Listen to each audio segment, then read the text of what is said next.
हम बात करने वाले हैं हाईकोर्ट के एक मुख्य आदेश जो कि दिल्ली हाईकोर्ट का है।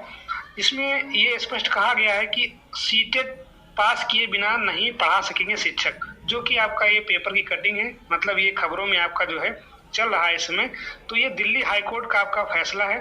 ये दोनों स्कूलों पे, चाहे आपका सरकारी स्कूल हो चाहे आपका प्राइवेट स्कूल हो, दोनों जो है ये प्रकार के स्कूलों पे आपका लागू होगा।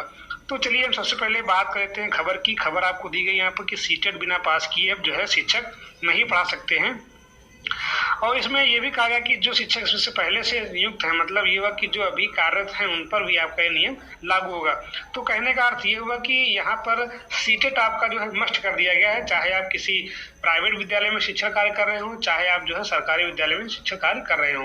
हालांकि जितने भी आपके गवर्नमेंट स्कूल से वहाँ पर जितने भी आपके अध्यापक जो अभी नए नियुक्त हुए हैं वो क्या आपके लगभग टेट या सीटेट क्वालिफाई हैं। लेकिन जो इसमें ओल्ड आपके टीचर्स हैं, मतलब जो थोड़ा एज में ज़्यादा आपसे हैं, सीनियर हैं, वो लोग टेट या सीटेट नहीं पास है। तो यहाँ पर सीटेट जो है मस्ट कर दिया गया है। अगर वो लोग सीटेट नहीं पास है तो उनको भी जो है सीटेट आपको जो है पास करना पड़ेगा। तो यहाँ पर जो आपके कुछ मुख्य बिंदु हैं उनके बारे में चर्चा की गई है। और अगर हम देखें तो यहाँ पर जो है लगभग 5 लाख शिक्षक जो है प्रभावित होंगे। मतलब ये होगा कहने की अगर ये आपका नियम जो है लागू हो जाता है, मतलब जो आपका हाईकोर्ट का आर्डर है, तो इसमें जो है लगभग 5 लाख जो आपके टीचर्स है वो क्या होंगे, इससे अफेक्ट होंगे। कहने का मतलब ये होगा कि वो सीधे सीधे क्या होंगे, इससे प्रभावित होंगे। जो लोग नहीं पास है उनको पास करना पड़ेगा। अब देखिए इस मामले की जो सुनवाई अगली जो है आपकी 14 मई को करेगा कोर्ट। तो उसमें क्या निष्कर्ष आता है और कैसे जो है इन नियमों का पालन कराया जाता है वो तो आगे देखा जाएगा। हालांकि ये आपका हाईकोर्ट का आर्डर है और इस आर्डर को जो है हर हाल में लागू करना चाहिए मेरे हिसाब से, क्योंकि यहाँ पर क्या है, बच्चों के शिक्षा की गुणवत्ता की बात है।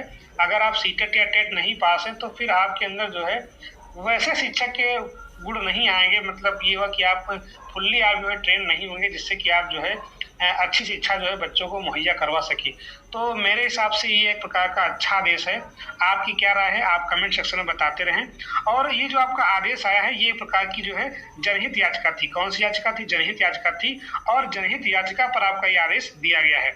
और ये जो आपकी जो जनहित याचिका थी ये आपका जो है एक एनजीओ है, वो जो है जस्टिस फॉर ऑल, मतलब ये हुआ कि इस जो कोर्ट का आपका आर्डर आया है ये एक एनजीओ द्वारा किया गया आपका जो है याचिका थी है, और उसके आधार पर जो है यहाँ पर कोर्ट ने जो है आर्डर दिया है। तो यहाँ पर कुछ महत्वपूर्ण बिंदु हैं उनके बारे में हम चर्चा कर लेते हैं। और ये पेपर में अगले पेपर में आया है कि देश भर के शिक्षकों को देनी होगी सीटीईटी परीक्षा। मतलब ये हुआ कि जितने भी आपके देश भर में शिक्षक हैं, मतलब जो सीटेट नहीं पास है, तो उनको अब जो है सीटेट की परीक्षा हर हाल में देना पड़ेगा।